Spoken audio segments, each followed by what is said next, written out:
J'ai rencontré pour la première fois M. André Kadima à Lubumbashi, où il travaillait chez Zahir Sepp. Il venait souvent dans le bureau où j'ai travaillé parce que mon collègue était son meilleur ami. On a fait connaissance, on se disait bonjour et ça s'arrêtait là en ce qui me concerne. Après quelques temps, Kadima a disparu de Lubumbashi. J'ai appris qu'il avait déménagé vers Kinshasa. Évoluant de mon côté, l'histoire fait que je dois quitter le Katanga et que je dois partir. Mais en même temps que je pars, je ne suis pas seul. Il y a beaucoup de gens qui partent. Et les conséquences au pluriel de ces déplacements, c'est les enfants que nous voyons dans la rue. Alors à ce moment-là, on peut se poser la question, est-ce que je me sauve moi-même ou est-ce que je peux aider un peu les autres aussi?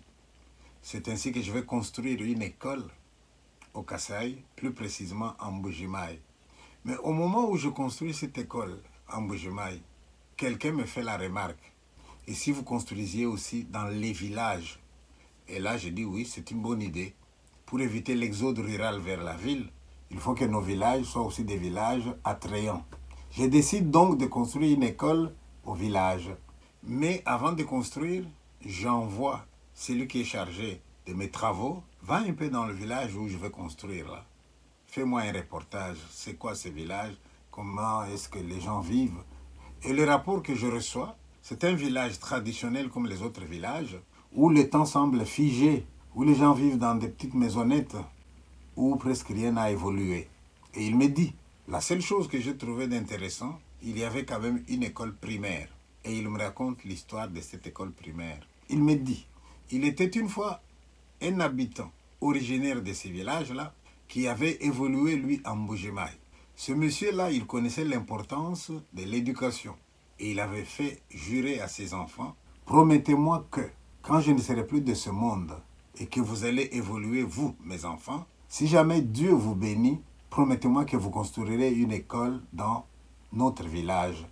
Et l'un des enfants, c'est Kadima André, qui a grandi, qui est devenu un homme respectable et qui, dès le début, a construit alors cette école dans le village. C'est une école primaire.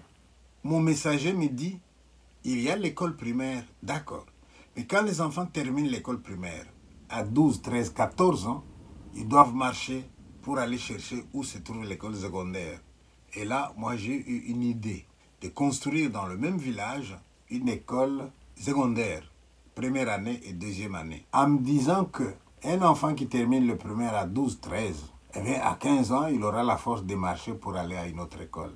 Et voilà, j'ai contacté d'abord M. Kadima André. Il s'est avéré qu'on est du même village. Là, il me parle de tout ce qu'il avait comme projet dans le village. Il a construit un dispensaire. Et même pour donner l'idée aux gens, même avec des moyens rudimentaires, il est appris à construire de grandes maisons. Il a construit aussi un dispensaire. Mais j'ai constaté que M. Kadima ne s'est pas limité à ce village-là. Il a fondé une association qui s'appelle Fondation Kadima, qui aide beaucoup d'autres écoles dans des villages et dans toutes les provinces, s'il vous plaît. Je trouve que le travail que M. Kadima a entrepris, c'est un travail qui mérite encouragement. Moi, j'avais tellement confiance en lui que même d'ici où j'habite, c'est chez lui que j'ai envoyé des cartons, des livres, et lui s'est chargé de les distribuer dans les écoles. Alors maintenant, aujourd'hui, j'apprends que M. Kadima nous a quittés. Je n'ai qu'un mot d'abord à lui dire à lui. Il est parti très tôt. Je voudrais dire aussi que, bon, nous prions pour que Dieu ait son âme. Je voudrais dire qu'il nous aura donné une leçon de vie, parce qu'il n'a pas vécu que pour lui-même, il a vécu aussi pour les autres. Mon souhait maintenant est que la Fondation Kadima puisse lui survivre, que tout ce qui a été entrepris dans les villages, dans les écoles, puisse continuer, que de là où il est, s'il voit son œuvre lui survivre, eh bien, il sera encore plus heureux. On va demander à Dieu de l'accueillir dans sa maison. Et je vais ici m'adresser à Béatrice, son épouse. Je voudrais dire à son épouse d'être courageuse, de se dire une chose. De là où il est, qu'est-ce qu'André souhaite? Est-ce qu'il souhaite que tu te morfondes dans la douleur? Ou bien est-ce qu'il souhaite que tu te ressaisisses après l'avoir pleuré, bien entendu, et que tu continues son œuvre? Cet appel, c'est aussi pour les enfants. André, permets-moi de chanter pour toi. Dans la ville où tu t'en vas, nul n'a plus de cœur de pierre.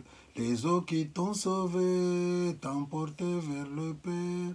Nous te disons adieu, mais c'est à notre Dieu qui nous a tant aimés. Mais c'est à notre Dieu qui nous a tant aimés. Bwana wangu, Baba unitangulie. Bwana wangu, Bwana unitangulie. Uliniumba musiku moja, Bwana unitangulie. Mungu wangu, Baba wangu, Mungu unitangulie. Maisha yangu ni sifa yako, Bwana unitangulie. Na kufa yangu ni sifa yako, Bwana unitangulie. Bwana wangu, Baba unitangulie. Bwana wangu, Bwana unitangulie. Entre tes mains, je remets, Seigneur, mon esprit. Entre tes mains, je remets ma vie. Il faut mourir afin de vivre. Entre tes mains, je remets ma vie. Trouver dans ma vie ta présence, tenir une lampe allumée, choisir d'habiter la confiance, aimer et c'est savoir aimer.